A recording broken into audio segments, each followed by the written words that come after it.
Facilitation means that the nerve's always just kind of firing. It's not really getting anything done. It's facilitated. It's just firing. And you could have it like, who's ever had some nerve fibers in like their eyelid or their cheek or their arm or something like ding, ding, ding, ding, ding, ding, ding, ding. It's just going off, but it's doing nothing. It's one in my body. And that's not making me do this, not making me do this, what the muscle's designed for. It's just like annoying. And people look at it and see something like you're possessed, basically. Yeah. So luckily the ones in your eye most people can't see. You feel it like it's huge. You think your eye's like jumping out of the socket, but no one can see it. Is that a medical term? I mean, is it used Facilitation, yeah. Nervous facilitation? Neurofacilitation. Yeah. So I drag that into the emotional kind of thing because it's like if you understand Tantra and you train enough, you start to understand it's the path of emotion. It really is. How we enter this path is the path of emotion. Emotion. Path of emotion. That's what this path is. Now, it's understanding the emotion, the energy of the emotion, where the origin of the energy of that emotion is. As human beings, we're feeling beings. That's pretty much been beaten out of all modern societies in the world, and all people who went through modern education. Pretty much beaten right out of you with terrible educational systems, terrible discipline systems, horrible home systems, right? Terribly deficient understanding of what affection, love, sexuality, what all that means, leaves us bereft of how to be in a feeling sense. So we just cut off and we forget about it. So what happens is we can forget about it, but we're designed for it. So it's actually always going. This is the unconscious emotional facilitation. It's like running, and it's constant. We don't even know because we don't feel. If you feel enough, you start to wake up into like bad feeling first. Tenzin Wangyal Rinpoche was saying in a really wonderful lecture, someone asked him a question in a lecture one time at a retreat he was running at his place and said, you know, we talk about waking up into the heart, waking up into the heart. She said, I did that and it hurt like hell. I woke up and I got into my heart and I felt tremendous amount of pain, you know. And he was like, good, good, because you know that's how it is when you first wake up. First you notice the bad stuff because that's there. You're not paying attention to it, you know. But then, you know, you get to work with it, and then the deeper aspect opens up. Not the nice aspect of the joy versus the pain. Underneath both joy and pain opens up from the heart. That's the real heart. But in the meantime, before that happens, we're running this unconscious emotional facilitation all the time. It doesn't look like emoting all the time. It could. So we're saying it has a spectrum from mild expression, very mild, where a person's just like this. Or do you ever see people that do this with their leg all the time under a table? Or do you ever see this? It's insane. When you see it really going crazy, like when people really do it like full like this the whole time through meals and stuff on planes, I look and I go, wow. And they're just like they have no idea. They're that disconnected from their energy, running like crazy. And I just want to go over and go.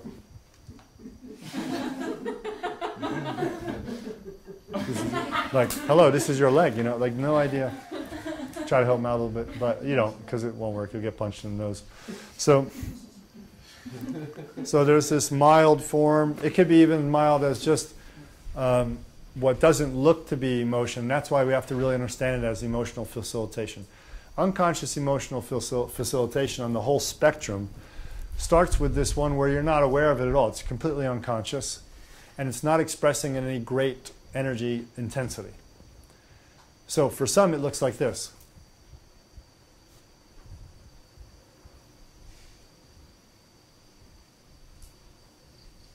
Oh, they're feeling something. They're feeling something, all right. We call them nines or whatever. That person, the vacant stare, vacant-minded, vacant-feeling person is feeling. They're feeling so horrible that they don't want to feel it.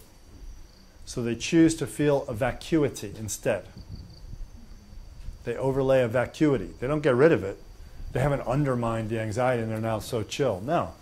That so-called chill look is actually a vacuity which buffers their present situation, where the mind is racing in such a way that we always talk about as the white noise on a television screen that we used to have a long time ago. I think with the new television types, you don't have that anymore, right? I don't know. Tube televisions, they still have it? It's still there? Right?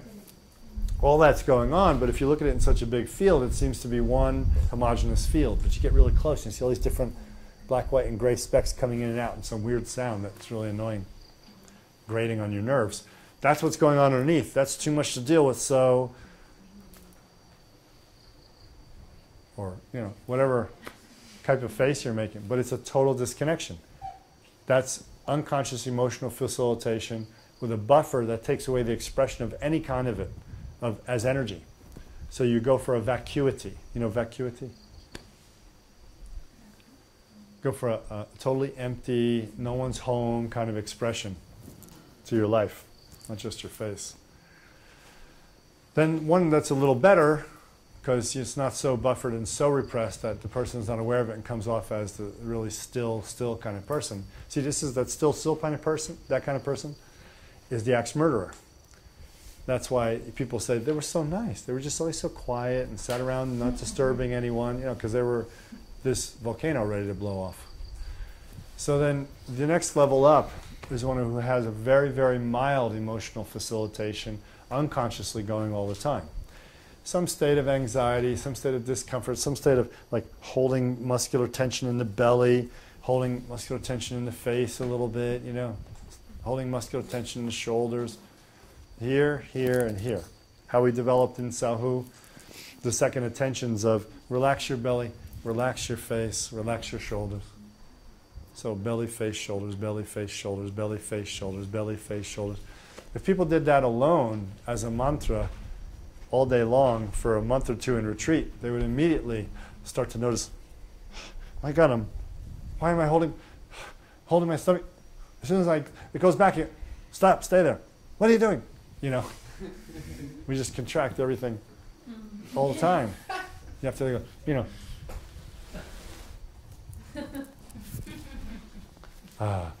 Just to be back in your situation.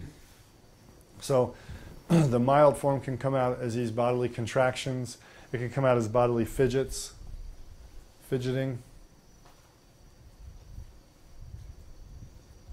You know?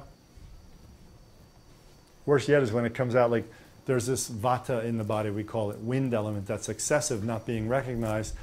And people go and learn Qigong or Tai Chi or yoga or something, and they have to like be stretching all the time. Yeah, we'll go see that movie, you know. Or they're always doing a little bit of like, they're in the corner of the room, you know, all the friends are sitting around talking, they're like this, and they're like listening, and what are you doing? Just collecting my chi, man. I'm collecting my chi. And it's because they can't stand still, basically. Because their energy, not collecting anything, but more anxiety. Basically, they're full of anxiety.